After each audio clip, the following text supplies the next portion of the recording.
Entonces, se citaron para el día de hoy, 8 de enero del 2021, dentro de la semana de inducción a la asignatura de Cirugía 1 del programa de medicina de la Universidad de Pamplona, a todos ustedes porque deben rotar específicamente por anestesia. Bien. ¿Me siguen escuchando? Porque no veo. ¿Aló? Sí, ¿Me escuchan? doctor. Sí, señor. Perfecto. Entonces, cuando no me escuchen, me manda Diego un WhatsApp para yo estar entonces atento. Bueno, bien. Primero que todo, pues, presentar mis agradecimientos al señor rector de la universidad, al señor decano, doctor Palma, al doctor Ender Hernández, que es el coordinador de la asignatura de Cirugía 1, por tener la deferencia de volverme a nombrar docente de la cátedra de anestesiología y la rotación por consiguiente. Yo creo que para todos ustedes es un referente mi nombre, en el cual he pertenecido con mucha pertenencia al desarrollo del programa de medicina por más de 14 años. Hemos visto graduar la primera promoción, las dos médicas, y a través de los años pasar por la rotación de anestesiología teórico-práctica a un gran número de estudiantes de medicina de la Universidad de Pamplona. Asimismo, en el hospital convergen las rotaciones de internado y como es hospital universitario Erasmo II, también tenemos las rotaciones de los residentes de anestesiología, además de las otras especialidades. Entonces, la experiencia con relación a la rotación de anestesia me parece que es de importancia y que todos ustedes junto conmigo le saquemos el mejor provecho por ahora de la parte teórica que exige mayor esfuerzo tanto de ustedes como mío para poder apropiarnos los conocimientos de la asignatura de anestesiología. Desafortunadamente no podemos tener las prácticas como antes, que ustedes se presentaban las 2 semanas en la mañana, de lunes a viernes y con algunas prioridades sábados y domingos, porque como la rotación es teórico-práctica, el reglamento así lo permite. Por ahora, al final del semestre, posiblemente, de acuerdo a cómo se avance en esta pandemia, podemos realizar algunos talleres en el centro de simulación del programa de medicina, pero más sin embargo, trataremos de emplear todo el tiempo que ustedes tienen en la rotación de la mañana para que revisemos los temas específicos y algunos artículos importantes que aparecen en la literatura universal. Entonces, la rotación de anestesia son 2 semanas que se traduciría más o menos en 5 días por 2 días, pero como solamente en la mañana se reduce a 5 días, eso se lo decía a los estudiantes en las rotaciones anteriores, que por cualquier circunstancia, motivo, razón, impedimento, ustedes tienen permisos, que se le enfermó el perrito, la perrita o demás cosas, piden permiso, entonces se reduciría más o menos a 3 días, cosa que es inédita para poder movernos en el campo de la anestesiología. Pero como ustedes y yo tenemos ahorita una vocación inmensa por el aprendizaje, vamos a tener una pertenencia mayor para el mismo. Bien, en el transcurso de la presentación de la inducción, si tienen alguna inquietud, abren el micrófono y la elevan. ¿Bien? ¿Entendido? ¿Me siguen escuchando? Sí, señor. Sí, señor. Sí, señor. Sí, señor. Sí, señor. Entonces, empecemos con la introducción a la rotación. Vamos a ver los objetivos justificación de la rotación, los contenidos que posiblemente vayamos a alcanzar a ver o algo más de ellos, las actividades que iremos a desarrollar y finalmente la evaluación, que es la que tiene prevista la universidad en el formato especial para ello. Bien, ¿cuáles son los objetivos de nuestra rotación? Conocer el significado de la anestesia, porque de ahí nos adentramos en el quehacer de esa especialidad. Desarrollar habilidades y destrezas en el manejo de la anestesia. Ahora iremos a desarrollar las habilidades cognitivas, intelectuales, de conocimiento. De pronto, en algunos de los temas, veremos algunos videos para poder también tener algo de conocimiento de las destrezas manuales. Aplicar los conocimientos previos, y eso es muy importante, los conocimientos previos de las ciencias básicas. Ahora ustedes se van a dar cuenta de la importancia y de la trascendencia de las básicas. La biología, biología molecular, anatomía, neuroanatomía, física, fisiología, la química, la farmacología. Y naturalmente que la clínica en el paciente que será llevado a anestesia. Entonces, la anestesia es un todo donde se ve a la persona como tal en sus antecedentes. Ese será un motivo de un tema de la valoración preanestésica. Otro objetivo es evaluar al paciente en la preanestesia. Eso es muy importante porque es el primer acercamiento del médico con el paciente. Esto es trascendental a medida que se avanza como ciencia en crear empatía, disminuir la ansiolisis de los pacientes en una forma afectuosa. Indagar sobre los factores de riesgo. Todo en la vida que nosotros hagamos tiene un riesgo inminente, pero aquí es el riesgo específico del paciente que va a ser sometido a un procedimiento anestésico. Manejar y aplicar los protocolos de cirugía segura. Esto es producto de la evolución hacia disminuir naturalmente los riesgos de complicaciones en sí, entendiéndose que en el inicio de la anestesiología era muy alta la mortalidad. En el Reino Unido, hacia 1970, se tenía una muerte por cada 25.000 anestesias. En Australia, en el 1969, una muerte por cada 5.500 anestesias, que mejoraron las condiciones y hacia 1978 disminuyó a una muerte hacia 15.000 anestesias. Y últimamente debe estar una en más de 200.000. Estudiar los protocolos y guías en el manejo de anestesia.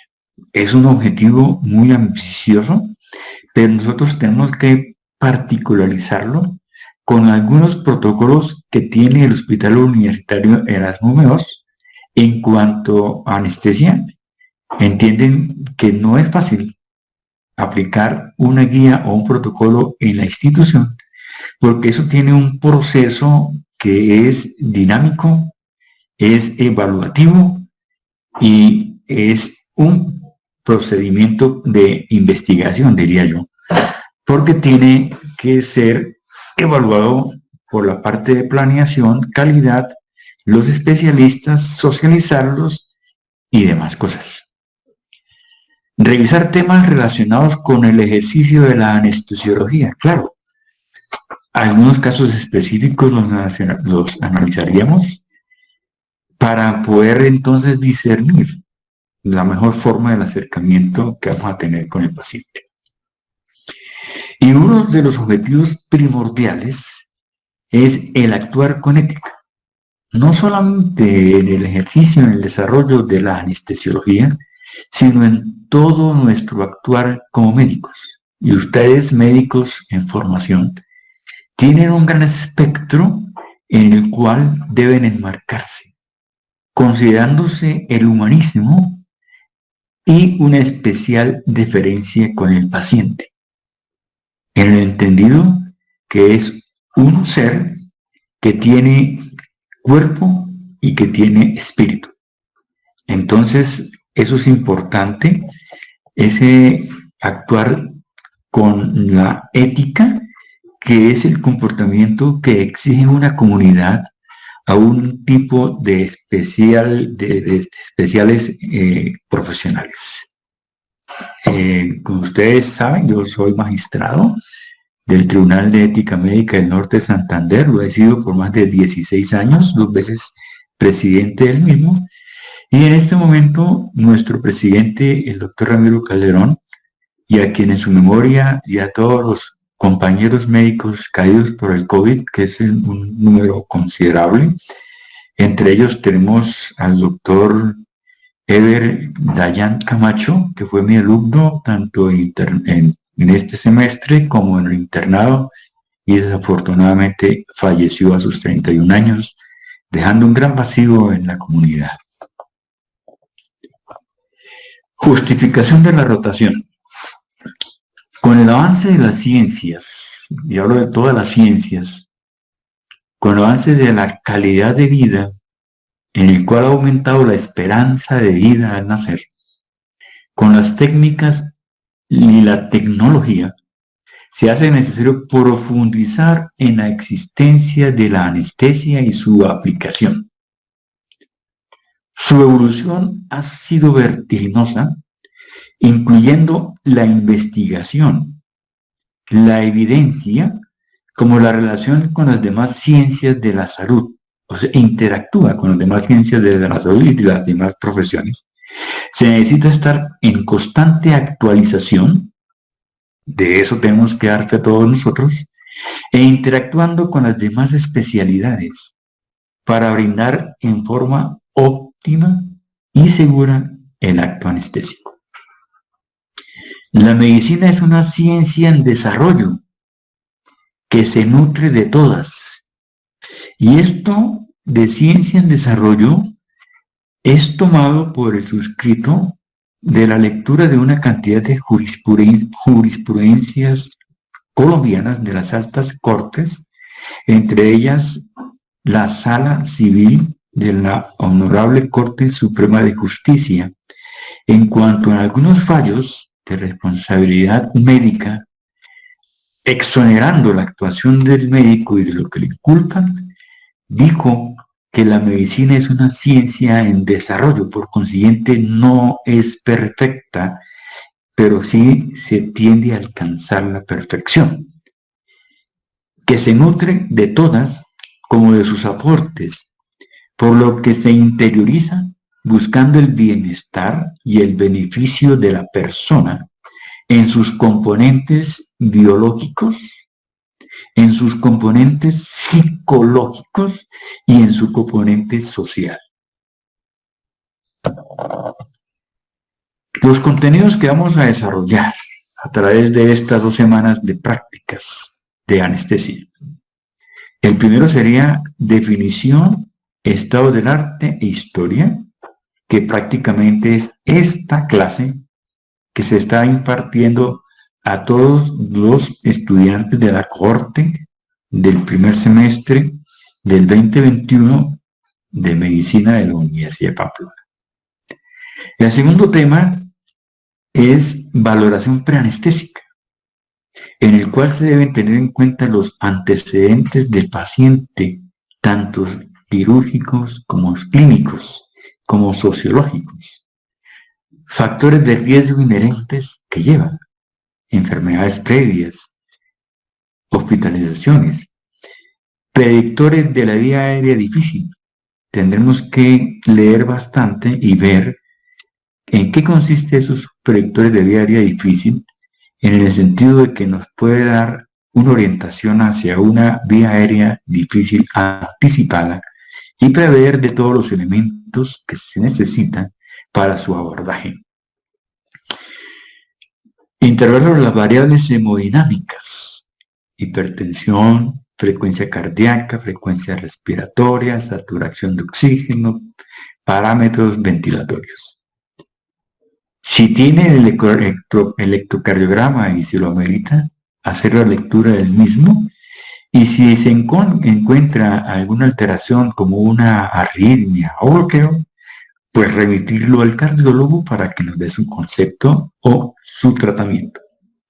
Los laboratorios que tiene el paciente o los que se les debe solicitar, donde hay instituciones que tienen guías en los cuales de acuerdo con la edad no se les solicita, pero yo sí soy partidario que debe tener al menos un cuadro mático, porque eso nos da una tranquilidad desde el punto de vista de responsabilidad.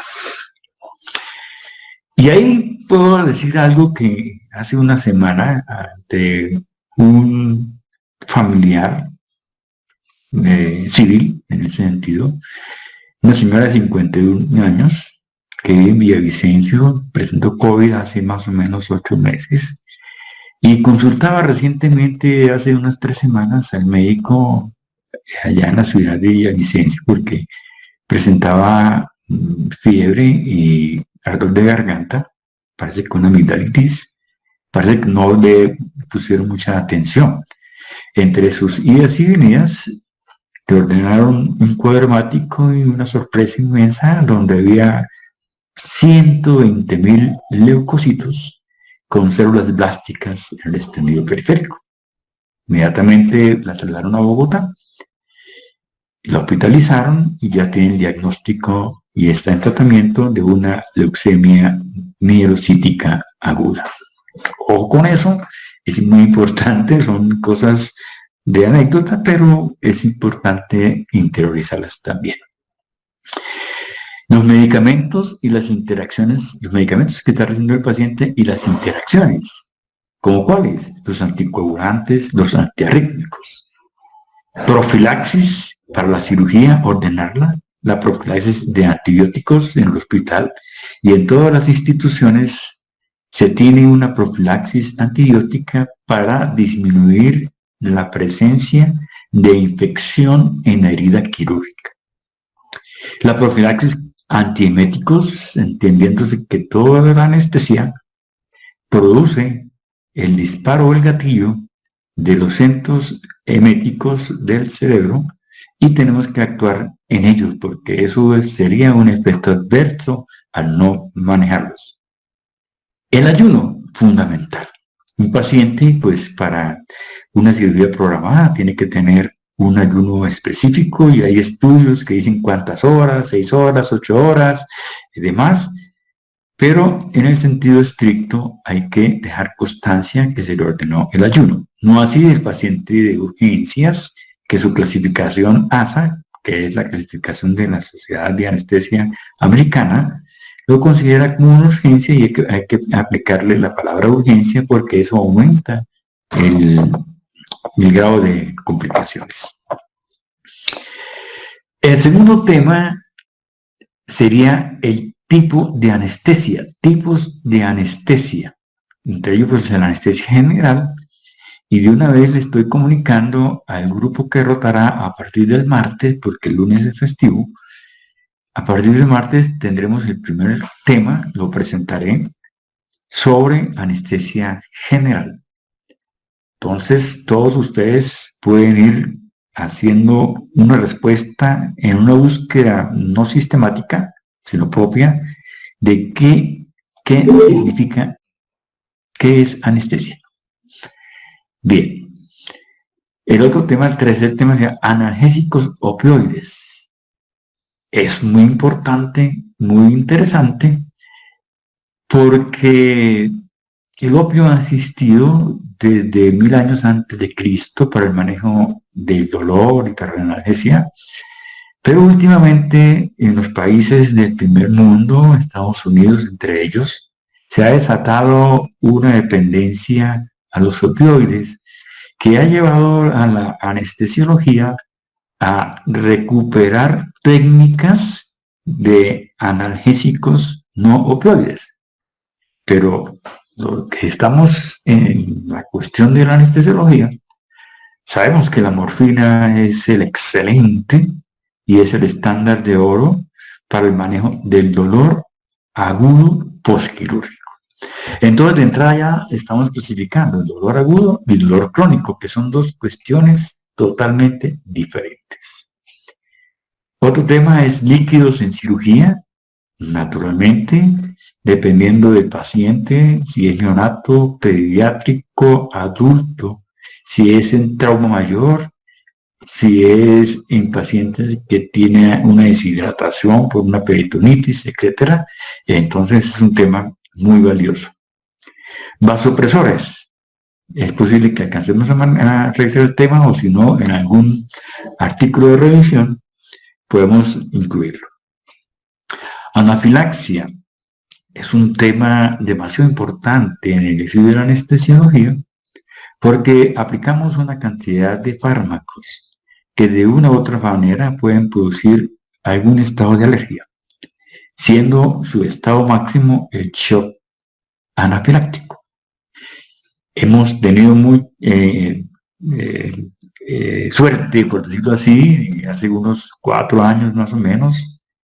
Ahora el doctor Andrés Rosso, cuando rotó conmigo en anestesia como todo semestre y luego en internado, él hizo un trabajo y yo fui su asesor sobre efectos adversos de los fármacos en anestesia en el Hospital Unitario de los Homeos, un trabajo muy bueno. Y ustedes también a través de estos temas pueden tener el desarrollo de un trabajo de investigación porque es mayor el campo donde se puede investigar, es demasiado extenso y ustedes de pronto se enfocan, como empiezan los primeros semestres, por la semiología y la clínica, en la medicina interna, entonces no ven más allá de que existen estos temas. Siguiendo con los temas que vamos a ver es relajantes neuromusculares. Lo presentaré yo también. Es un tema pues fascinante que tiene que ver con los fármacos que utilizamos en el componente de anestesia general. Las miopatías y anestesia la voy a presentar también. Esto hice ese tema lo revisé el año anterior por iniciativa del profesor doctor Alexandro Rubiano, que ahora está en el Departamento de Ciencias Básicas de Medicina de la Universidad de Pamplona, y me invitó para que participara en los viernes académicos en una charla. Entonces yo, muy emocionado, le dije, no, le hablo de miopatías y anestesia. Y profundizando en el tema, les informo que es muy extenso, muy profundo y muy interesante desde todo punto de vista, porque encierra no solamente al anestesiólogo que se enfrenta a un paciente con una miopatía, sino a la medicina interna, también a las ciencias básicas y a la fisiatría, que es el que tiene que entrar a rehabilitar a esos pacientes que pueden en su máxima expresión tener compromisos de la función respiratoria. Consideraciones en anestesia pediátrica. A medida que avancemos en los temas podemos hacer referencia al mismo, porque el niño no es un adulto más pequeño, sino tiene unas consideraciones fisiológicas y anatómicas específicas. El monitoreo intraoperatorio, naturalmente, se ha avanzado mucho y es tema de revisión. Bien, ¿cómo vamos a desarrollar estos contenidos? Pues a través de unas actividades. ¿Cuáles serían ellas? Conferencias magistrales a cargo del docente, no van a ser todas. Revisión de casos clínicos a medida que avancemos y discutiremos el abordaje anestésico. Presentación de temas de club de revistas de las referenciadas. No se preocupen, yo ya le tengo para el primer grupo el número de temas de club de revistas para que más o menos hacia el final de la rotación hacemos como un mini simposio en el cual ustedes exponen la revisión de ese tema específico y profundizan en él. Tenéis una oportunidad, como yo les decía, en la parte especial, en que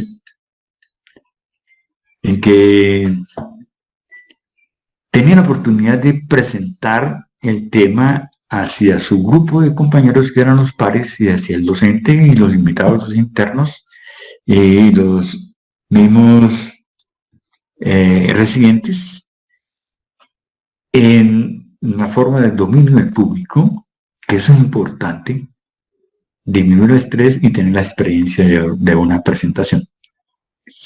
Discusiones, a través de que avancemos en los temas, podemos tener discusiones analíticas. No conocemos, no sabemos todo el conocimiento. Lo que hoy es, mañana ya no lo es. Y lo que es. Y lo que ha sido, ahora puede ser que no sea. Y eso ustedes son muy buenos en dar fe, porque esta pandemia nos cambió todo. La forma de pensar, de actuar, de trabajar, de discernir y de profundizar. Y también dio una especie de viraje a la investigación clínica, en el sentido de que se dijo cuál era la agente que produce la neumonía viral, en este caso el COVID-19, cómo son las manifestaciones clínicas y cuáles son sus pronósticos. Entonces, nadie tiene la verdad absoluta. La participación individual y grupal la estamos iniciando, aunque en este momento es virtual, que pues aprendemos de ello. No es lo mismo tener el contacto personal visual, lo dicen los psiquiatras y los psicólogos, que el ser humano es sociable per se y necesita de esos acercamientos. Pero por ahora tenemos que hacerlo en forma virtual. Y revisión de guías y protocolos. Yo les enviaré, tenemos en el hospital la guía de reversión de los relajantes musculares no escolarizantes. Ustedes la revisan y presentamos una pequeña sinopsis de lo mismo, como la guía de valoración preanestésica del paciente. Bien, esta es la bibliografía. Ronald Miller, anestesia, que ya se la envié a Diego como monitor para que se la extendiera a ustedes. El tratado de anestesia pediátrica de SCARE, sí, no se lo puedo enviar porque son textos de la SCARE en medio físico. Goodman y Hillman, manual de farmacología terapéutica, también se lo mandé. Y el tratado de fisiología médica de Gayton, que ustedes lo tienen, pero se lo mandé para hacerles más fácil el abordaje de la bibliografía. Con relación a las revistas de literatura específica de anestesia, recomendada número 1, la revista de la Sociedad Colombiana de Anestesiología y Reanimación. Es una revista que está indexada, es de alta calidad, acceso gratis, con temas de actualidad y de importancia y de trascendencia. La revista española de anestesia es interesante también, pero creo que algunos artículos hay que pagar. La British Journal of Anesthesia, revista muy buena del Reino Unido. Anesthesiology, revista de analgesia y anestesia. Esta revista, Acta Escandinavica de Anestesia de los países nórdicos, me parece fantástica y la aprecio mucho porque desde mi residencia la estaba consultando. Entonces ahí creo que hay varios temas, artículos que son de libre acceso y ustedes pueden revisar ahí. Y la revista canadiense de anestesiología, esto entre otras, que son revistas serias de alta calidad de sus contenidos, revisadas por pares y que nosotros nos podemos apropiar de esa experiencia y ese conocimiento. Bien, ahora, ¿alguna pregunta hasta acá? ¿Entendieron más o menos el marco donde nos tenemos que dirigir? Escucho.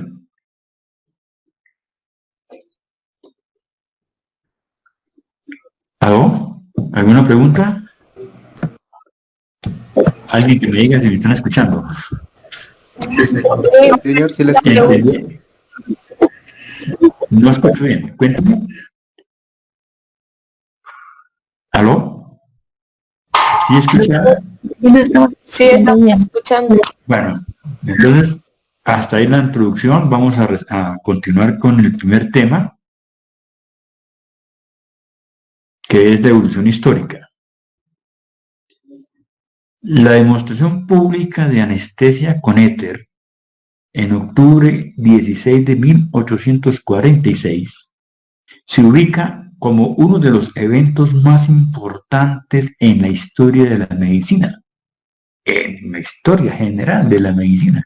Ese acto que sucedió en el Massachusetts General Hospital de Estados Unidos el 16 de 1846. No se puede decir que ninguna persona haya descubierto la anestesia, sino que esto es un proceso evolutivo histórico. La especialidad de la anestesia se basa en los descubrimientos realizados de varias disciplinas científicas, muchas, casi todas. Los grandes descubrimientos fueron hechos a menudo por pequeños grupos de individuos curiosos de diversos orígenes. Las técnicas de uso común e importante en cualquier momento de uso común, en ese momento, a menudo parecen peligrosas para las generaciones posteriores de anestesiólogos. Eso es un axioma. Ustedes se imaginan cómo era la técnica de abordaje para una anestesia general en 1846, donde no sabíamos en qué plano anestésico se encontraba el paciente, cuáles eran sus variables hemodinémicas, su frecuencia cardíaca, si estaba en taquicardia o estaba en bradicardia, si estaba hipertenso o estaba hipotenso y si estaba desaturado. Pero para el momento no había más formas. Y a medida que avanzamos, esto se vuelve muy importante y trascendental. Veamos ahora un ejemplo práctico. Para el acceso venoso central, ahora en Colombia, se tienen los referentes anatómicos.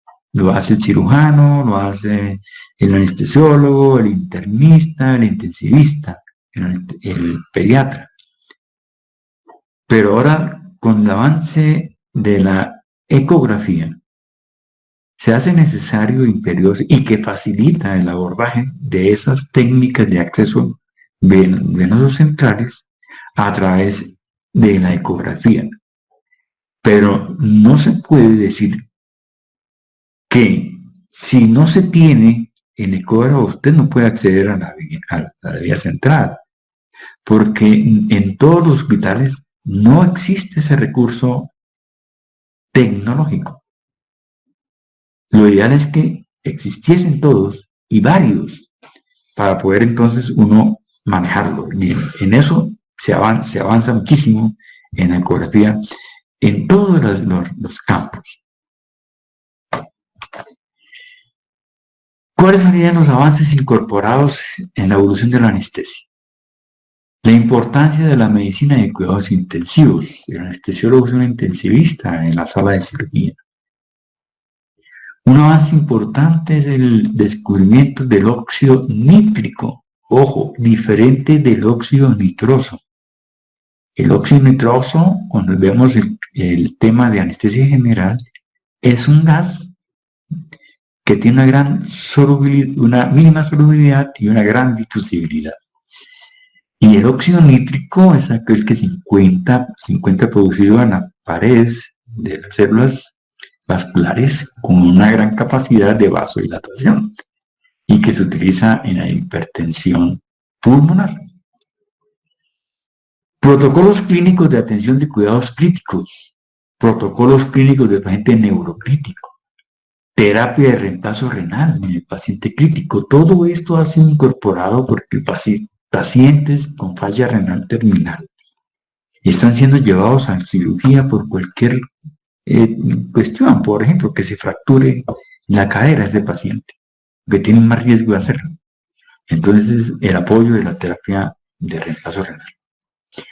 La atención prehospitalaria de emergencia y trauma ha permitido los avances de los cuidados y la calidad de estos pacientes. Son ya profesionales expertos y especialistas en manejar un paciente en el lugar del accidente. No es como antes, coja, corre y tire. No, señores. Ahora es el manejo de este paciente, de sus efectos, de su atención depende de los efectos y de la pronta recuperación. Implicaciones de la anestesia general que pueden tener un impacto mucho después de su administración. Pues vean, ahora se está hablando de alteraciones cognitivas producidas por los anestésicos halogenados. Esto que dispara más la presencia de los síntomas y signos del Alzheimer, y que en los menores de 3 años se debe evitar dar anestesia, dicen los que están investigando sobre ello, en los niños por las alteraciones cognitivas que puedan presentar. No así si es un caso de urgencias. Anestesia para corrección de arritmias cardíacas y anestesia para cirugía bariátrica. Es un aporte inmensamente grande. Estos pacientes tienen riesgos desde todo punto de vista, por la clasificación de su sobrepeso, por sus alteraciones metabólicas, por el acceso a la vía aérea, por el acceso también vasculares.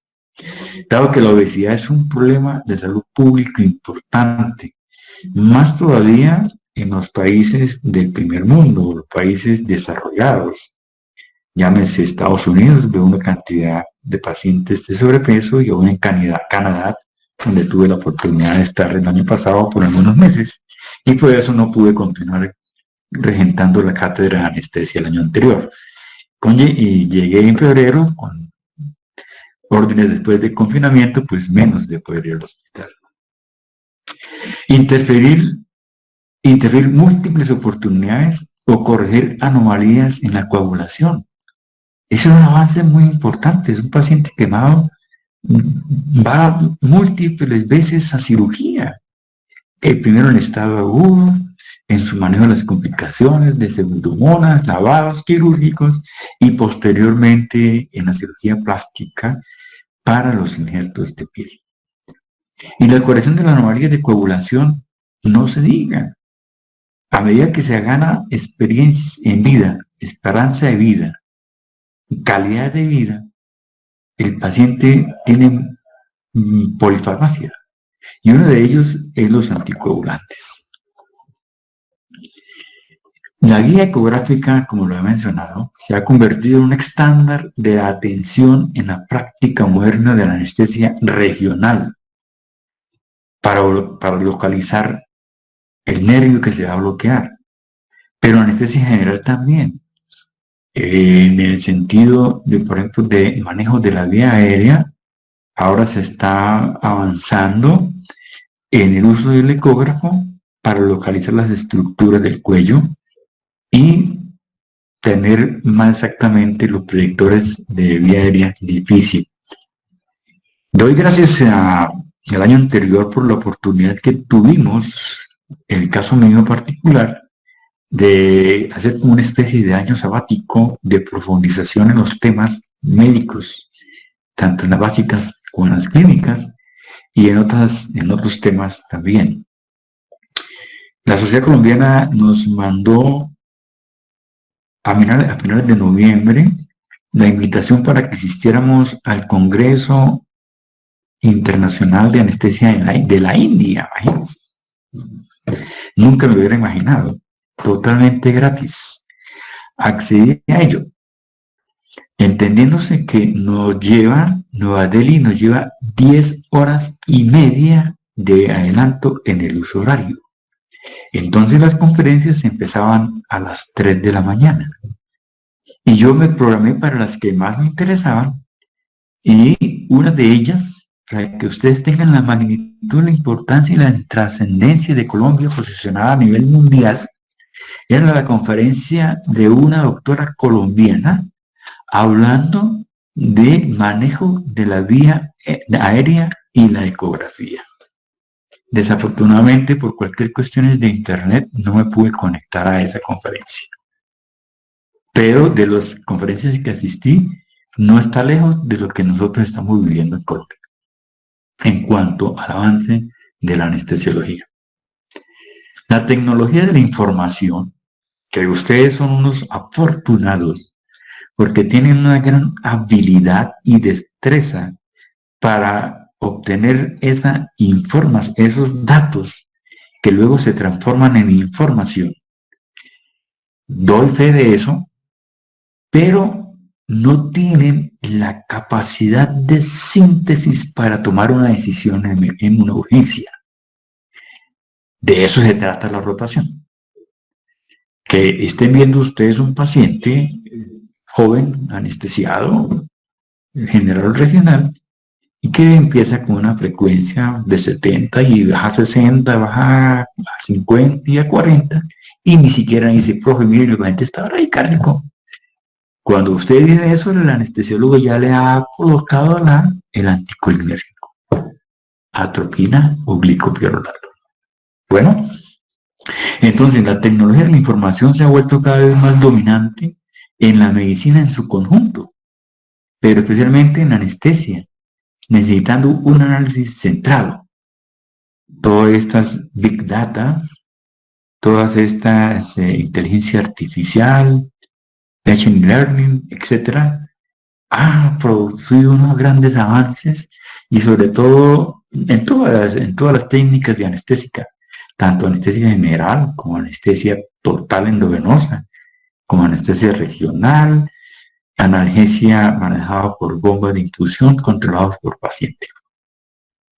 Un número cada vez mayor de centros médicos confirman la comunicación sin papel y el mantenimiento de registros que incluyen el registro anestésico. La tecnología de la información también permite la formación de bases de datos que pueden responder a preguntas importantes relacionadas a la institución o prestación de atención médica individual. Estudiantes, cualquier inquietud que ustedes tengan en el desarrollo de su aprendizaje y de su experiencia, escriban en un papel una pregunta a resolver. Empleando la metodología PICO, que yo sé que ustedes la manejan, hacen la pregunta, perfeccionan la pregunta, ven la importancia de esa pregunta a resolver, buscan en la base de datos médicos, obtienen la información, hacen un resumen y pueden presentar un póster con un trabajo de investigación. O sea, es demasiado la investigación que podemos hacer, y ahora con estas tecnologías modernas que nos acercan más al conocimiento. ¿Me están escuchando nuevamente? Pregunto. No Sí, tengo señor. respuesta. Sí, señor. Sí, señor. Sí, señor. Bueno, hasta acá, ¿alguna pregunta, alguna inquietud, algún problema? No se vayan a estresar. Esto es la introducción al mismo. Pero con base en eso, no tienen todavía preguntas, ¿no? Bueno, Entonces, yo tengo aquí que resaltar lo siguiente, para que ustedes no se me vayan a angustiar. En esta semana anterior, estaba leyendo el libro de Juan Gabriel Vázquez, que es un escritor bogotano muy famoso, ha ganado premios Alfaguara, en su libro Historia Secreta de Costaguana. Yo dije, ¿qué será eso? Y este libro lo tenía en su biblioteca el hijo mío, que ustedes lo deben tener referenciado, que es fisiatra del hospital militar y que en varias oportunidades ha sido invitado al Congreso de Medicina de Unipamplona, específicamente por mí, con gastos míos y demás, pero él tiene un gran aprecio y un nexo cultural amistoso y fraterno con el programa de medicina. Entonces, abro el paréntesis para que si usted va a hacer el congreso lo inviten, porque la medicina física y la rehabilitación es tan importante como cualquier de las otras especialidades y que ahora actualmente está cobrando más preponderancia a través de el síndrome de dificultad respiratorio producido por la neumonía viral del SARS-CoV-2 que produce hipertensión pulmonar y los pacientes que salen avante quedan con algún grado de ellos y está cobrando la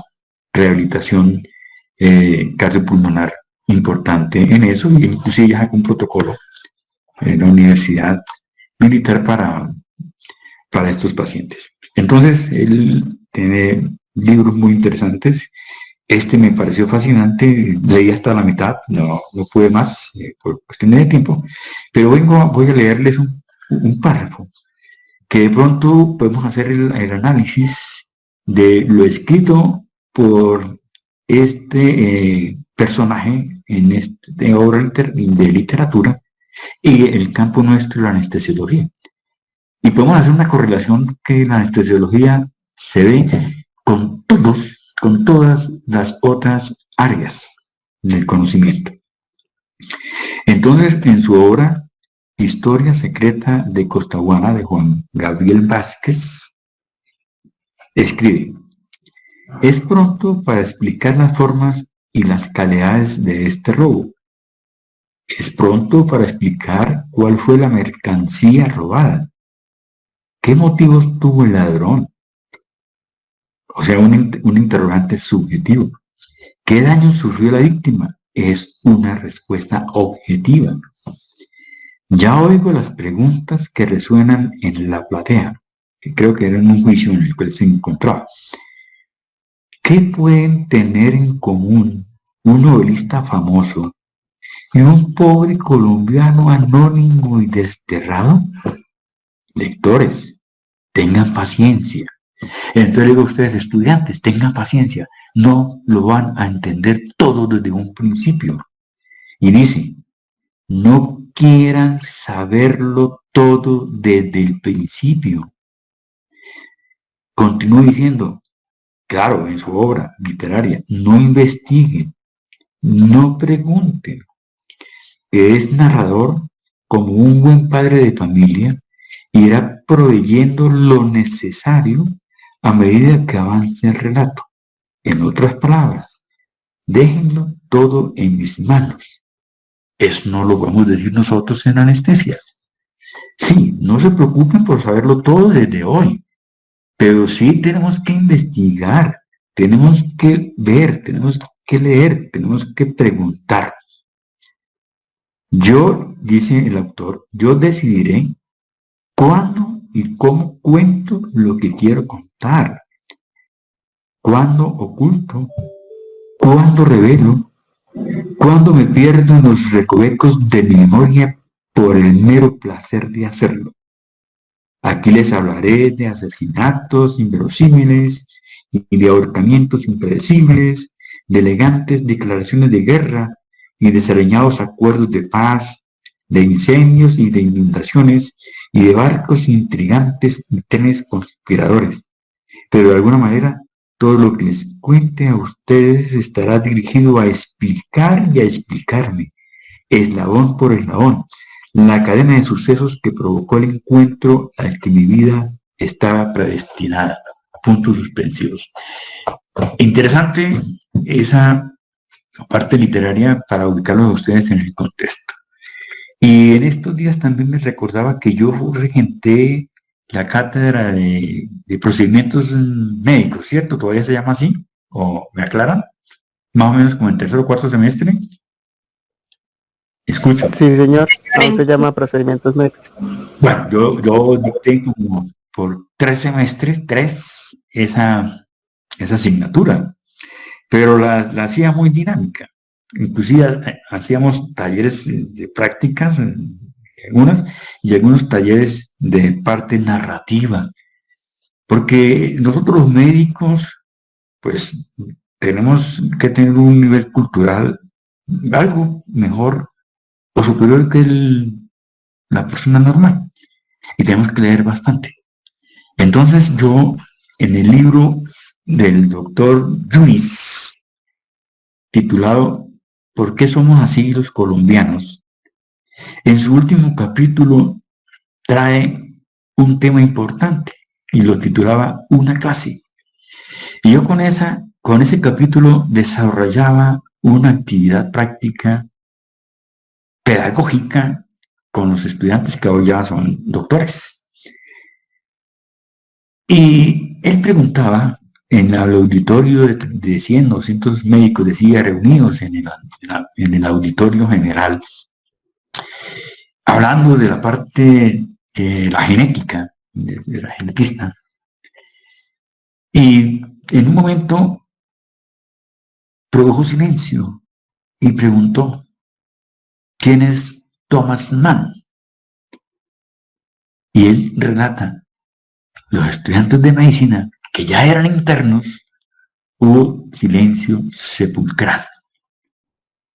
Y yo hice ese taller, más o menos unos 25 años después, en el auditorio de medicina de la Universidad de Pamplona, que quedaba en la IPS, y el resultado fue idéntico, muchachos. ¿Cómo les parece?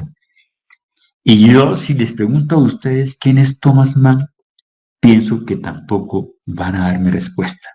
Y por eso me adelanto que Thomas Mann fue un médico que ganó premio Nobel de literatura en 1929 con su obra titulada La montaña mágica. Pueden tomar nota para que en sus momentos de insomnio o de preocupación la lean. Es muy interesante porque narra con mucha semiología de los problemas pulmonar que hace referencia a la tuberculosis. En el sentido de que me llamó la atención cuando la leí, que menciona el club de los silbadores. Y usted se imagina entonces pacientes, me imagino, pacientes mayores con tubadoras de esa época, y por eso se llamaban silbadores, los silbadores. Bueno, continuamos entonces. Desarrollo de este tema. En las habilidades que debe tener el anestesiólogo o debe adquirir, nadie nace con las habilidades, se adquiere. E incluye la experiencia en reanimación. Es un campo que en otras instituciones, en otros países, Europa, Estados Unidos, Norteamérica, Canadá, tienen el grupo que se dedica a reanimación y lo llaman de cualquier servicio y ellos son los que llegan y el que hace el diagnóstico inicia la reanimación y ellos llegan. O sea, incluye una experiencia en reanimación, experiencia en reemplazo de líquidos. No es lo mismo manejar líquidos en un neonato, en un paciente pediátrico, en un paciente normal deshidratado o quemado, o en un paciente adulto mayor. Habilidades en el manejo de la vía aérea. Tenemos que salir y ser expertos en el manejo de la vía aérea, tener los elementos para abordarlo, para hacerlo, pero eso sí se adquiere con la práctica. Habilidades en el transporte de oxígeno, la hemoglobina, anemia, transfusión de de hierro. Ahora se está implementando en pacientes que tienen que ser llevados a una cirugía rápida y que están anémicos. Hierro parenteral, que no hubiera. Y eso lo marcaban antes los odontólogos. Reducción del estrés operatorio y control del dolor postoperatorio. Entonces, anestesia tiene que ver es con el control del dolor en general. En este caso, del dolor postoperatorio. Una de las historias más fascinantes en la historia de la medicina es el papel de la configuración de la práctica de la anestesiología. En ellos convergen no solamente una sola persona, sino en esa época llamados dentistas o odontólogos, sacerdotes, espíritus, músicos, tranquilidad del alma, pediatras, anestesia a niños, ingenieros biomédicos, ¿sí? Que analizan las capacidades pulmonares, la capacidad pulmonar vital, el transporte de oxígeno, la oximetría de pulso, capnografía, los oftalmólogos, que aplican bloqueos ellos mismos para sus procedimientos de extracción de cataratas, los neurofisiólogos, y vienen los médicos fisiatras con el estudio y la medición de los potenciales evocados en anestesia, por decir, de reparación de columna toracolumbar por una cifoescoliosis en una paciente de 14, 15 años. Farmacólogos, naturalmente, que tienen que ver con los receptores. Urólogos, quien no creyera, aportes al catéter de Schwann-Ganz, un urólogo. Otorrinolaringólogos, cirujanos, ministros, filósofos, porque la medicina es la medicina es la ciencia de la incertidumbre y el arte de las probabilidades. No lo dije yo, dijo un internista en 1890, británico que residió en Estados Unidos y en Canadá. Osler se llama. Fisiólogos, misioneros, químicos, naturalmente, que nos van a preparar los medicamentos específicos donde haya una central de mezclas. En el hospital de Erasmus Mejor hace unos 6 años teníamos la central de mezclas, pero cuestiones, no sé por qué factores la cerraron, creo que ahora la quieren implementar. Los indios suramericanos, muchachos, ya, qué aporte tan interesante, el curare, ese veneno que colocaban en las flechas para poder hacer la caza de sus animales. Y ustedes se imaginan entonces una muerte de ese animal en sufrimiento, porque solamente estaban relajados neuromuscularmente, sin poder respirar. Pero no vamos más allá. Recordemos que hace más o menos 6, 7 años, en la ciudad de Cúcuta, un auxiliar de enfermería se suicidó aplicándose una ampollita de Becuronium. Cuando yo me enteré, no fue en el hospital, fue en otra institución. Yo dije, ay, que me hubiera consultado, yo le hubiera dicho, póngase también tiopental, para que le diera la hipnosis. Y ustedes imaginen esa muerte tan larga, tan tormentosa y tan sufrida. Bien, y los anestesiólogos que pues reúnen todas estas características. Veamos los aportes y la evolución de la anestesia con relación a ciertos tópicos importantes. Tenemos entonces la respiración. Ahora sabemos mucho, fisiología respiratoria, pero ¿cómo llegamos hasta allá? Veamos. Aunque los anestésicos volátiles han cambiado en los últimos 150 años, hay 2 gases que siempre serán parte de la práctica de anestesia. Ustedes ya lo tienen ubicados. ¿Cómo se consume el oxígeno? ¿Y cómo se produce el dióxido de carbono? ¿Y cómo interactúan con el cuerpo?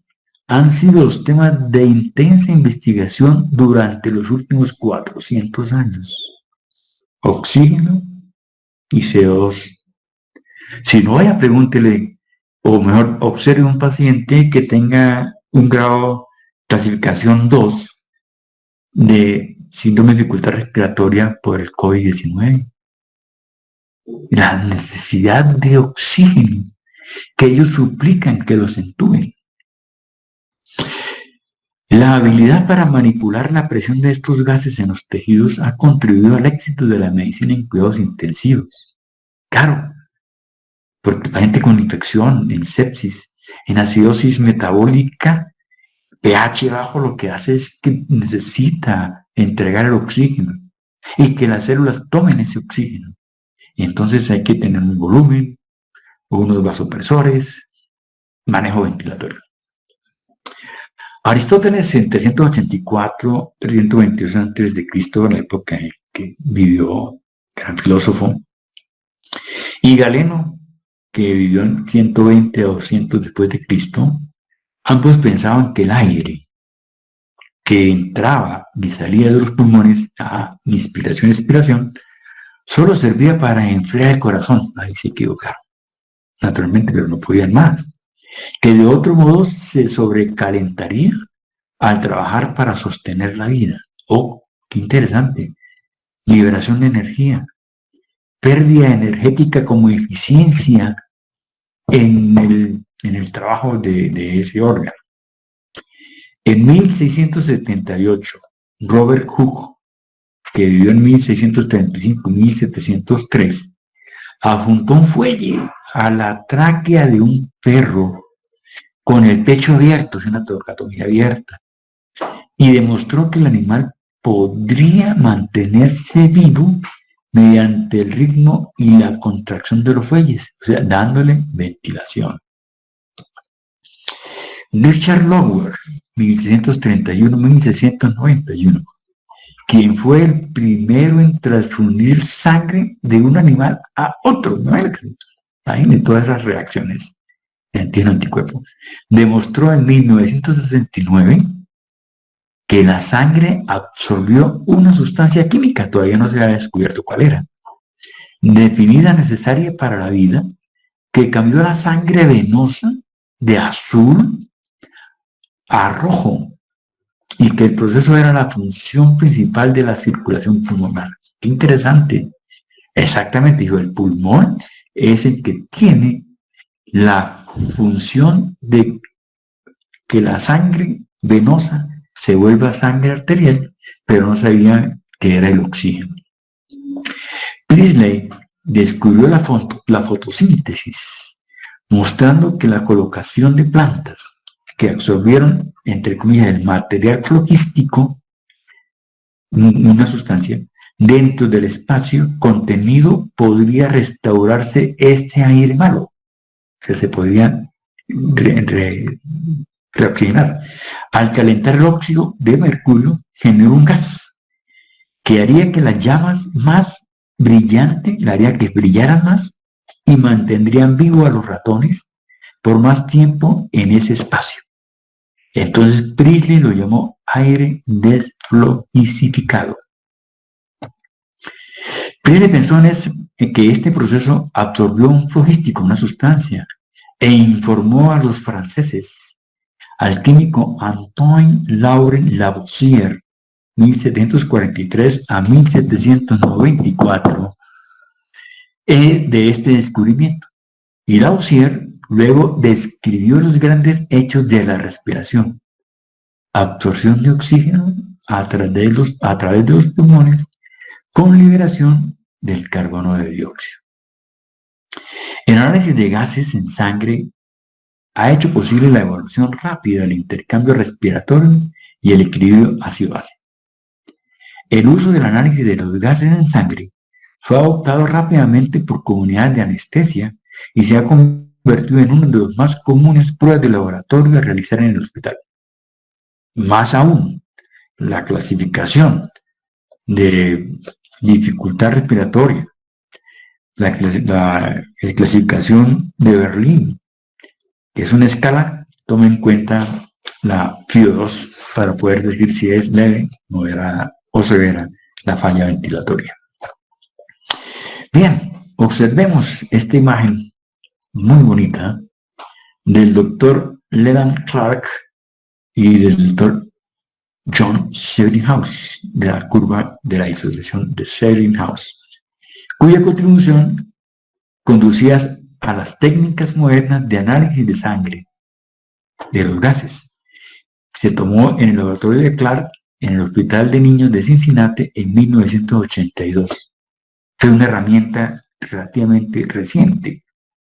Esto es tomado de la revista de Internet Anesthesiology Clinic de 1987, Historia del análisis de los gases. Ahora pasemos entonces a revisar cuál ha sido la evolución para llegar al término de presión intravascular. En 1905, Nikolai Korotov, 1874-1920, describió sonidos producidos durante la auscultación sobre una porción distal de la arteria cuando el manguito fue desinflado. No sé si ustedes hagan estas pruebas en su laboratorio de semiología, pero nosotros sí nos tocó hacerlo. Estos sonidos de Korotov resultaron de una determinación más precisa de la presión de la arterial sistólica y diastólica.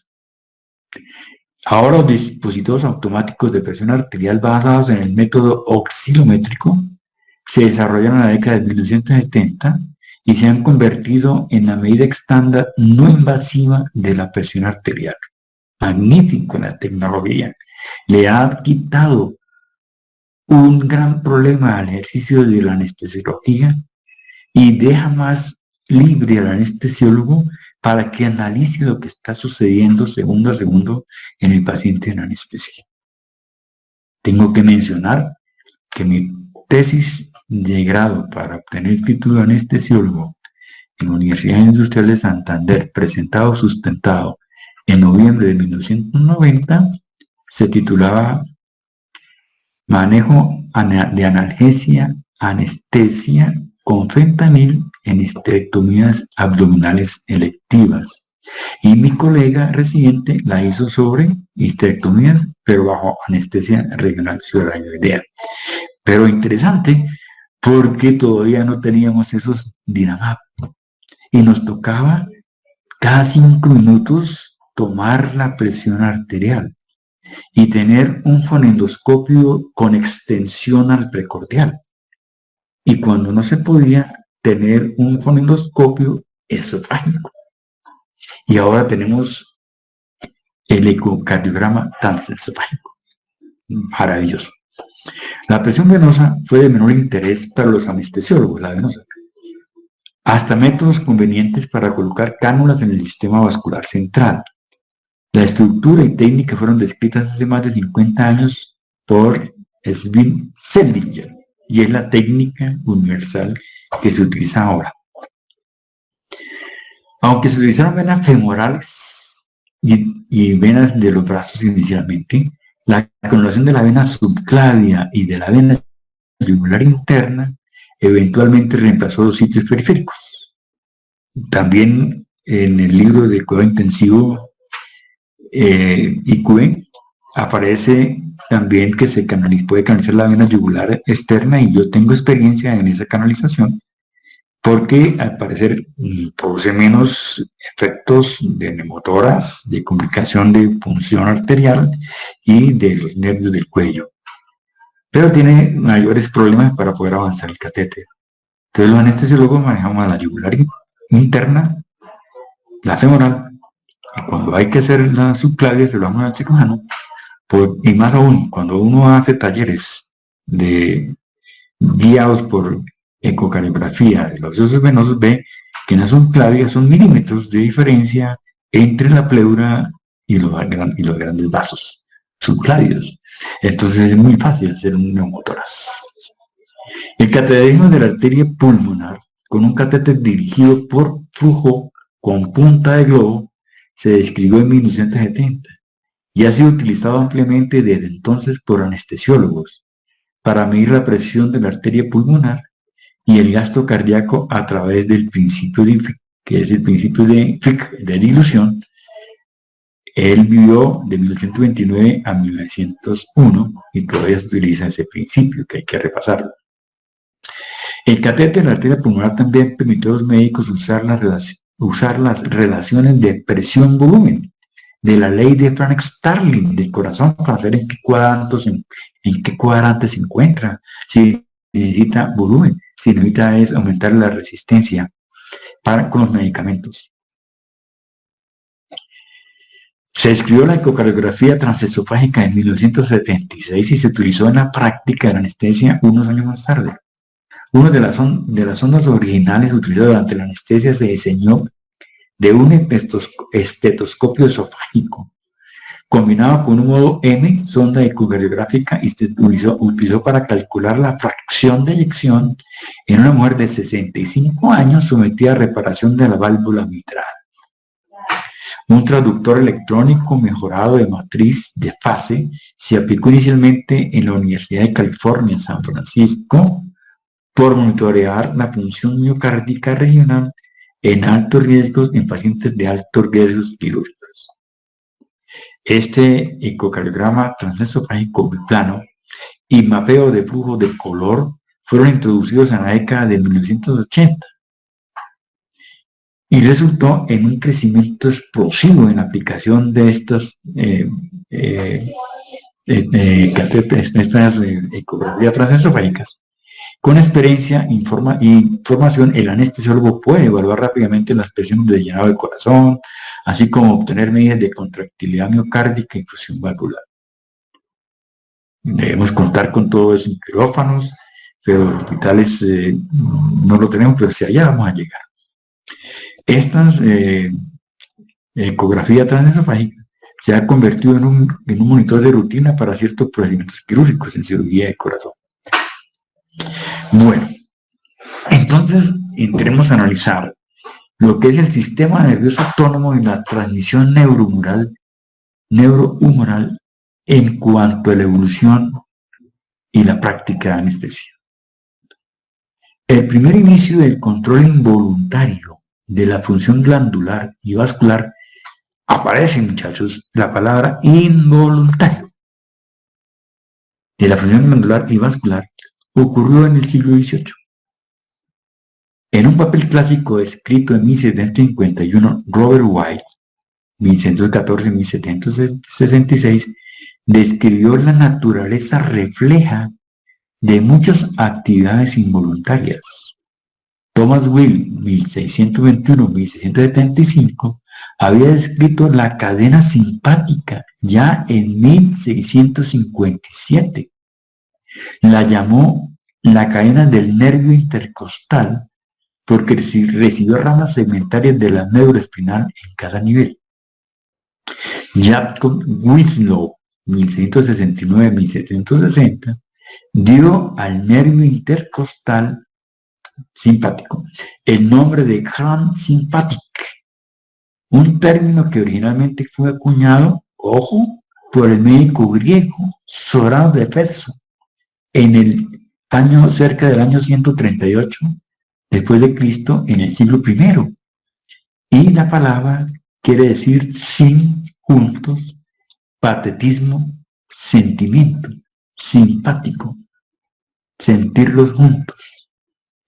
Claude Bernard, 1813-1878, observó vasoconstricción y dilatación pupilar después de la estimulación del mismo intercostal, ahora llamado simpático, y luego describió los nervios vasomotores que surgen entre las ampliaciones o parte de la columna cervical y lugares de la médula espinal. Ya tenemos el origen del simpático. En 1889, John Langley, 1852-1925, comenzó su trabajo en transmisión simpática de los ganglios autónomos. Bloqueó la transmisión simpática en los ganglios con nicotina. Observó una similitud entre los efectos de la inyección de extractos de las glándulas suprarrenales y estímulos de los nervios simpáticos. El principio activo del extracto de la médula suprarrenal fue llamado epinefrina por John A. Bell, 1837-1938. Dahl, en 1875-1968, descubrió la actividad farmacológica de una gran serie de aminas sintéticas relacionadas con la epinefrina. Y esas aminas que tenían ese efecto las llamó fármacos simpático-miméticos. En 1907, Walter Dixon observó que el alcaloide muscarina tuvo el mismo efecto que la estimulación del vago. Entonces ya tenemos más o menos ubicados que hay unos receptores periféricos llamados muscarínicos y hay otros llamados nicotínicos. Y eso tiene que ver cuando hablemos de los relajantes neuromusculares. Desde ahora les anuncio que este fin de semana deben leerse entonces sistema nervioso autónomo, simpático y parasimpático, porque toda la vida vamos a trajinar con ellos. Y más en anestesia, los reflejos vagales, asistolia producida por reflejos vagales, bradicardias severas o hipertensión por los simpáticos miméticos. En 1914, Henry Dahl investigó las propiedades farmacológicas de la acetilcolina y quedó impresionado de que sus efectos eran los mismos del estímulo cráneo-sacras, sistema colinérgico, pares craneales, parte sacra. Walter Gaskell, en 1847-1914, había llamado nervios involuntarios bulbosacros y Langley los llamó fibras parasimpáticas. Entonces ya tenemos el sistema simpático y el sistema parasimpático. El control de la presión arterial y el ritmo cardíaco, el periodo perioperatorio, fue la constatación de que había más de un tipo de receptores adrenérgicos. Y en 1948 Raymond Altis, 1914 y 1983, propuso las designaciones de receptores adrenérgicos alfa, y hay una clasificación, alfa 1, 2, una cantidad, y los beta adrenérgicos, también hay subclasificaciones, y varios subtipos de estos dos principales. En 1985 se introdujo el esmolol. El esmolol es un beta bloqueador selectivo, beta 1, con acciones beta adrenérgicas de acción corta que controla eficazmente la frecuencia cardíaca durante la anestesia. Óigase bien, lo utilizamos hace más o menos 10-15 años en la anestesia, dosis indicada mínima de esmolol como beta bloqueador para disminuir la respuesta simpática a la intubación y también para disminuir la frecuencia cardíaca como para ahorrar el consumo de oxígeno. Esta molécula la usan en Europa, más que todos los franceses. Hacia 1976, el labetalol, que es un antagonista de los receptores adrenérgicos alfa y beta, pero más alfa, que está de primera línea en el protocolo del manejo de la hipertensión de la mujer embarazada, de la preeclampsia y eclampsia, está el labetalol. Bloquea el receptor adrenérgico alfa. Tenemos los agonistas alfa-2 adrenérgicos, como la clonidina, que se usa también para manejar la tensión y la frecuencia cardíaca, y la desmetomidina, que es muy parecida a la clonidina, que son agentes útiles en ciertos entornos clínicos para manejar pseudoanalgesia, como dice. Los efectos agonistas de los alfa-2 adrenérgicos producen sedación y analgesia a través de un efecto central del sistema nigrostriado y no inducen depresión respiratoria porque no bloquean los receptores mu opioideos y pueden tener algunas ventajas sobre los opioides en este sentido como sedantes. Bien, creo que nos acercamos más o menos al final de esta presentación y entremos en teoría del dolor. En fin, y en últimas, la anestesiología trata es el dolor en sus diferentes grados, en sus diferentes técnicas. Bien, entonces, ¿qué tenemos? Un resumen muy rápido. La comprensión del mecanismo de la producción del dolor no fue requerido por los médicos que desarrollaron el uso de anestesia en la segunda mitad del siglo XIX. Daban anestesia pura, pero no se concentraban porque era la hipnosis en el manejo del dolor. Aunque la inhalación de vapores produjeron una pérdida de conciencia durante la cirugía, los anestesiólogos aprendieron que el control de la nocicepción de los receptores nociceptivos periféricos en el periodo perioperatorio requería una comprensión más profunda del dolor. En la antigüedad se pensaba que el dolor era una emoción más que una modalidad sensorial, y todavía se dice que el dolor es una sensación desagradable y más cosas. El control del dolor era una función de la religión, de las autoridades y de los chamanes en las culturas primitivas. Y el alivio del dolor fue buscando a través de encantamientos y oraciones. El dolor era entonces a menudo considerado como un castigo por los pecados cometidos o una forma de sufrimiento religioso. Esa es la parte evolutiva. Entonces, en el dolor agudo y en el dolor crónico, ahora hay que hacer una intervención, porque esto dispara el simpático y dispara el parasimpático. Y la parte del estado depresivo. La palabra dolor se deriva del término griego poin, penalización. Aristóteles pensó que el dolor era una emoción, y parece que así lo es, emanado pero del corazón. Pero Galeno observó que se requería del cerebro para que el dolor se manifestara en los animales. Galeno también propuso que la sensación era una propiedad del tejido nervioso. Ojo, qué bien, receptores, estímulos, potenciales de desencadenamiento, conducción, hasta la corteza. Pero su sistema fisiológico se vio completamente obstaculizado por su idea de que un neuma psíquico invisible viajó dentro de los nervios huecos. Hasta ahí llegó su teoría Galeno. La idea de vías neuronales específicas para las sensaciones dolorosas comenzó por Charles Bell, 1774-1842, y François Magendie, 1783-1855, quienes demostraron que las raíces dorsales de la médula espinal transmitían información sensorial, y eso está ya demostrado, y que las raíces ventrales anteriores contenían los nervios motores. ¡Qué magnífico avance!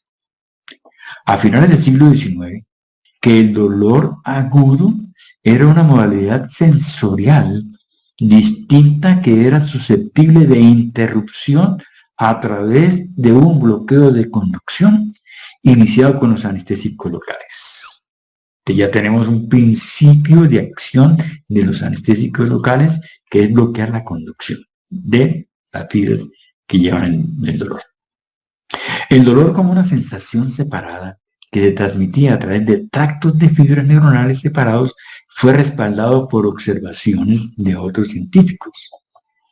Y varios investigadores encontraron, por ejemplo, que el dolor agudo podría desaparecer con inyecciones de cocaína. Y es que la cocaína es un gran anestésico, tanto que se pueden hacer intervenciones y se utilizaron en un principio. Lo que sucede es que por la vía nasal, como tiene un gran poder vasoconstrictor, llegó a producir necrosis del tabique.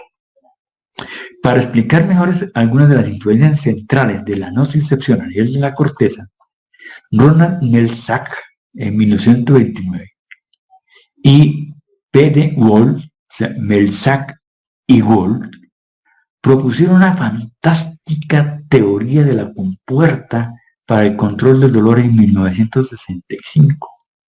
Es una teoría fantástica que dice que a nivel medular, cuando llega un estímulo, se transmite inmediatamente hacia el tálamo y luego a la corteza.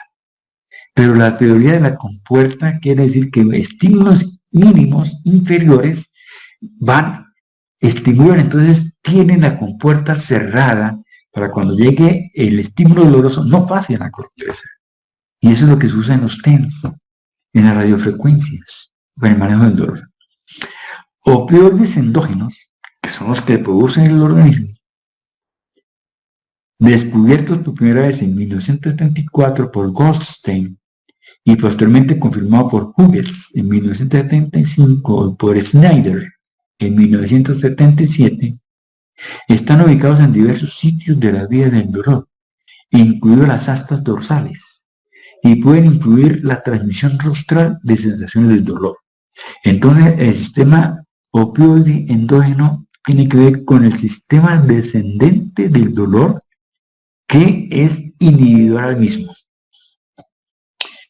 Bien, ahora algunos textos que narran cómo fue el manejo quirúrgico antes de 1846. En esta pintura, tomado del libro texto titulado Cirugía por Teodorico de Serbia, era un obispo, empleó la hipnosis, imagínense, para hacer una cirugía en el brazo de este paciente. Y veamos entonces cómo la mirada del paciente se fija en un ayudante, el cual lo trata de hipnotizar. ¿Se imaginan ustedes todo el trauma sufrido por ello? Bien. Y esta es una pintura del medioevo en el que se inhalaba vapor de alcohol como método para aliviar el dolor durante la cirugía. Obsérvese entonces, el paciente parece monje y otro que le estaba dando vapor de alcohol a través de un aparato que lo producía. Y es muy similar al que usó William Morton el 16 de octubre de 1846, que usaba éter como agente volátil. Aquí tenemos la descripción de la insensibilidad durante la cirugía producida por inhalación, escrita por Henry Bigelow en el Boston Medical y Surgical Journal de 1846, muchachos. Y esta es la pintura famosa, el cuadro descriptivo que ilustra la primera demostración pública de anestesia con éter en el Massachusetts Hospital General, el 16 de octubre del 46. De izquierda está Henry Bigelow, en 1818-1890, que fue el primer defensor y patrocinador de William Morton, quien también escribió el artículo clásico que describe las primeras experiencias con anestesia con éter en el Boston Medical y Surgical Journal. Bien, entonces concluimos con los avances en la investigación y los aportes de la anestesia. ¿Qué mejor que todas las disciplinas médicas aportan avances y tienen transversalmente que ver con el ejercicio de la anestesia? Esto es tomado recientemente, precisamente de hace 2 días, porque a través de la pandemia, que agradezco también la virtualidad, me llegó la información para que me inscribiera gratis en el congreso virtual organizado por la asociación o la sociedad internacional de trombosis y hemostasia. Ya asistí, muy bueno. Y hay mucho que estudiar. Y hace 2 días me llegó el correo para dar la programación de este año, y entre ellos el lunes de 12 a 13 horas ex, se presentará una revisión de un caso clínico desde Estados Unidos sobre trombosis y hemostasia en el neonato, al cual me inscribí. Si ustedes quieren, yo les mando el correo para que hagan lo propio si están interesados. Hay que pagar 48 horas, pero uno se inscribe como académico y es gratis porque es restringida en las otras acciones y otras actividades. Pero fíjense los temas que va a haber este año en el Congreso y que nos informan mucho en el ejercicio de la anestesiología.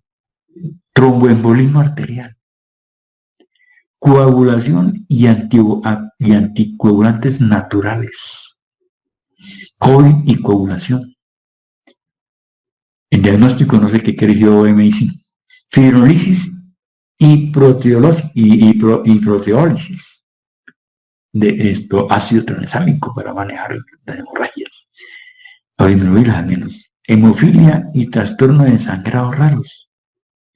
Y ahora se está avanzando mucho en la investigación del manejo genético de la hemofilia con biológicos, ¿no? Fantástico. Sistemas hemostáticos en cáncer, inflamación e inmunidad. Alteraciones de coagulación en pediatría. Trastornos plaquetarios, enfermedades de von Willebrand, microangiopatías trombóticas, plaquetas y megacardiocitos, biología vascular, tromboembolismo venoso, salud de la mujer. Recordemos que con sus hormonas son procoagulantes. Tromboembolismo arterial, síndromes coronarios agudos, anestesia con ellos. Aterosclerosis, naturalmente, hipertensión arterial, proceso de inflamación que está dando mucho en los medicamentos que se usan para ello. Factores de riesgo cardiovascular, trastornos cerebrovasculares, pacientes con isquemia, que van a ser sometidos a anestesia. Enfermedad arterial periférica, claro, síndrome de Raynaud, vasoconstricción, lupus, etcétera, que tienen que ver con esto. Coagulación y anticoagulantes naturales, modelos animales en trombosis y hemostasia, factores e inhibidores de la coagulación, vía de contacto de la coagulación, cuidados críticos y perioperatorios, factor 8 y factor 9, hemostasis y disfunción orgánica, micropartículas, rutas de la proteína C, procesos inflamatorios, regulación de la coagulación, ruta del factor de tejido, coagulación, importante, ciencias básicas y ciencias clínicas, diagnóstico de las otras enfermedades, biomarcadores de trombosis y hemostasia, componentes y manejo de la sangre, terapia de células, epigenética y bioinformática, trastornos plaquetarios y enfermedades de von Willebrand y microangiopatías trombóticas, trombosis adquiridas, ADEN S13 y TP, terapia antiplaquetaria, golpe, Strong, trombocitopenias heredadas, microangiopatías, antagonista de plaquetas y terapias novedosas, espectacular, ¿no? Trastornos de la función plaquetaria adquirida, trastornos de la función plaquetaria hereditaria, biología del factor de von Willebrand, específicamente, trastornos del factor de von Willebrand y las condiciones clínicas, plaquetas y megacardiocitos y trombopoiesis, función de las plaquetas e interacciones, proteinómica plaquetaria y genómica, receptor de plaquetas, señalización de las plaquetas, papel del sistema hemostático en cáncer, inflamación e inmunidad. Ojo, todo esto es importante y nosotros cuando en el hospital nos llaman a dar una cesárea de urgencia y que la quieren pasar ya, sin siquiera tener un cuadro hemático, y que es una paciente con una preeclampsia y no tenemos un control plaquetario, si está con trombocitopenia, o si la paciente ha recibido algún tipo de anticoagulantes o antiplaquetarios como aspirina, o si está anticoagulada con warfarina, como nos hemos visto, y esos pacientes, hombre, si la obstetra sabe que una paciente tiene una trombosis venosa profunda y tiene embarazo, tiene que explicar los riesgos que ella puede sangrar por cualquier lado, puede ser un desprendimiento de placenta, un marcador placentario, y hágale ver interconsulta con anestesia para saber que cuando ese paciente llegue, posiblemente se le va a cesárea, no se le puede dar anestesia regional, hay que dar anestesia general, y al menos tener los controles del INR a mano, y estar interactuando por aquello de la responsabilidad médica e interinstitucional. Bien. Esta es una diapositiva también del año pasado, del primer Congreso Internacional de TIVA. TIVA es anestesia total venosa, pero no la traigo para hablar de TIVA, sino me llamó la atención que yo asistí a ese congreso también, en la virtualidad. Por eso le dije que hice un año sabático. Y dice, la anestesiología y los cambios globales climáticos. Caramba, mire, ya nos metieron en el cuento, que tenemos que preservar el medio ambiente. Dice, es una obligación ética del actuar del anestesiólogo. Entonces, es claro, eso es como para darle un golpe bajo a la anestesia inhalatoria y pues dar los factores a favor de la anestesia total endovenosa. Bueno, muchachos, entonces he cumplido con la meta y el propósito de esta primera clase magistral, introduciéndoles a la rotación de anestesiología, creándole inquietudes para que investiguen, para que lean, para que estudien, para que en cualquier momento estén siempre pendientes de lo que están haciendo, que no tengamos que estar diciendo hagan esto, háganos, de ustedes ser propositivos en el sentido de que hay mucho que estudiar, mucho que aprender.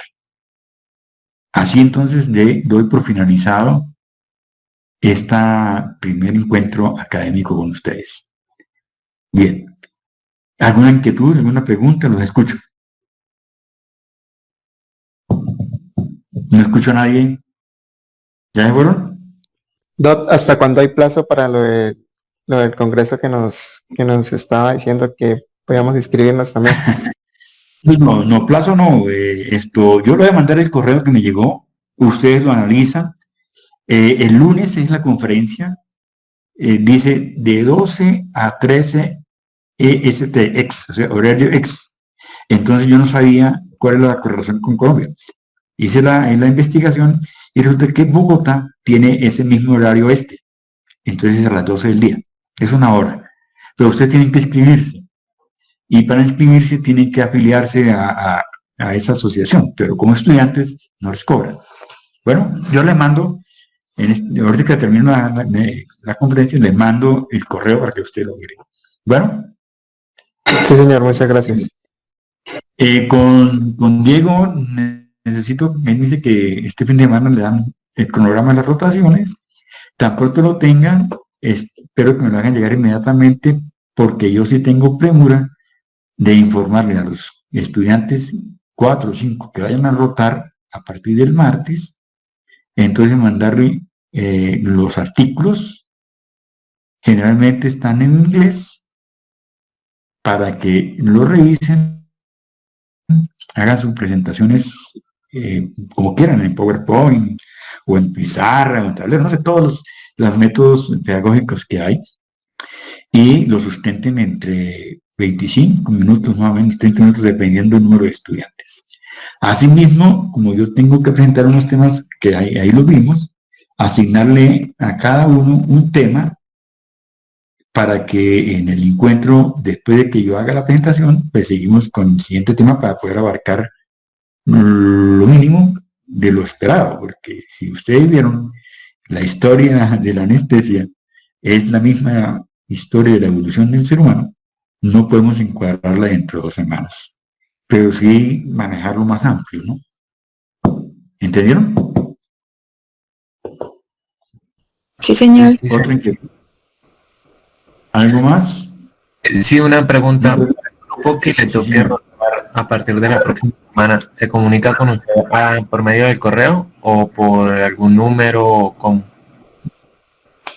Como quieran, ya Diego tiene mi WhatsApp. Ustedes tienen mi correo porque, yo les mandé un correo a ustedes. ¿Lo recibieron? Sí, sí, señor. Creo que sí. Entonces ahí está, a remitente es mi correo. ¿Sí? Entonces me podemos estar comunicando por ese correo o por el WhatsApp. Cualquier cosa, un cambio, lo que sea, yo me comunico con el monitor, que es Diego, que fue el que me facilitó todas las informaciones para poderme comunicar con ustedes hoy. ¿Ya? Entonces, la próxima clase es el martes de 8 a 10 de la mañana. Entonces tengo que programar aquí el link y el grupo que entre, pues lo mandaré con otras indicaciones. Bueno. Listo. ¿Algo más? ¿Otra inquietud? Bueno, tiene muchos que leer y que estudiar, ¿no? Bueno. ¿Algo más? ¿Otra? ¿Ustedes cómo están haciendo? ¿Ustedes están en sus casas, en varias ciudades del país? ¿La mayoría está en Cúcuta o qué? Por ejemplo, uno que no está en Cúcuta. ¿Quién sería? Yo, Daniela. ¿En dónde está Daniela? En Pereira. En este momento está en Pereira. Sí. Bueno, Perfecto, que dice la maravilla de la comunicación, de poder interactuar, ¿sí? Perfecto. ¿Quién más está afuera? Yo en este momento estoy en Bogotá, ¿sí? Por eso es que tengo el abrigo puesto, que está dando frío en este momento. Entonces, eh, nos estamos así comunicando. ¿Nadie, todos están en Cúcuta entonces? En Bogotá ahorita está a 17 grados. Pereira, doctor. ¿También en Pereira? Sí, señor, yo soy de acá. Sí. Está en Pereira.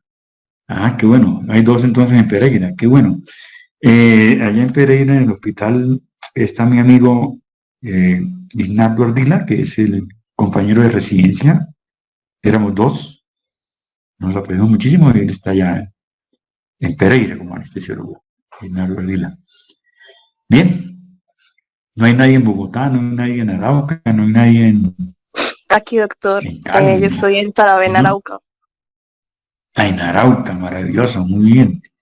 Excelente referencia de los estudiantes de Arauca. Muy juiciosos. Bueno, entonces, inquietudes que se han generado, investigar, leer, hacer preguntas pico, desarrollarlas y presentar y escribir. Fíjense que eso es importante.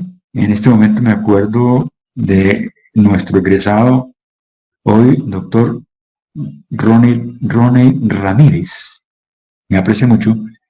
Está en Argentina. Creo que ya está terminando la residencia en medicina interna. Me comuniqué con él más o menos en junio porque él presentó COVID y estuvo en la unidad de cuidado intensivo, estuvo entubado y le hicieron transfusión sanguínea de pacientes convalecientes. Salió afortunadamente muy bien. Me comuniqué con su esposa, que también es internista, es de Argentina, y afortunadamente bien por haber salido de su problema. Pero ya, la presentación de él es en cuanto a investigación, cuando era estudiante, ellos presentaron el trabajo sobre cefaleas postpunción dural en obstetricia. Hicieron muy bien, naturalmente, yo les colaboré, recolección de formatos y estudios, investigaciones, conclusiones. Lo cierto es que él estaba muy interesado, de todas formas, de irse de pronto posgrado a Argentina. Conocimos a la doctora, se me olvidó el nombre, que era la presidenta de la Sociedad de Argentina de Dolor, y ese año, hace más o menos unos 6, 7 años, se realizaba en Argentina un congreso mundial de la IASPE, de la Asociación Mundial de Dolor, caso importante porque era el primer congreso que se realizaba fuera de un país de habla hispana, fuera de un país de habla inglesa, era de habla hispana en Buenos Aires, y él fue a ese congreso e inscribió un póster, y ese póster era el resumen del trabajo de investigación, y fue aceptado. Y regresó muy contento y me mostró el libro donde estaba publicado su póster. Y ahora, pues, yo creo que ya finalizó su posgrado. Eso quiere decir que ustedes tienen que estudiar, investigar y presentar ahora algunos artículos, porque cuando vayan a aspirar a ser residentes, deben dar fe de que han hecho alguna investigación. Así entonces creo que los estoy estimulando para que sigan bien por ese buen camino. Muy bien. Entonces, cerramos este encuentro deseándoles éxitos y nos vemos el martes a las 8 de la mañana con el grupo que ya inicia. Bien, ¿algo más? ¿Alguna inquietud? No escucho. No, doctor, ¿Aló? muchísimas gracias. Bueno, entonces que tengan buen apetito y estamos viendo.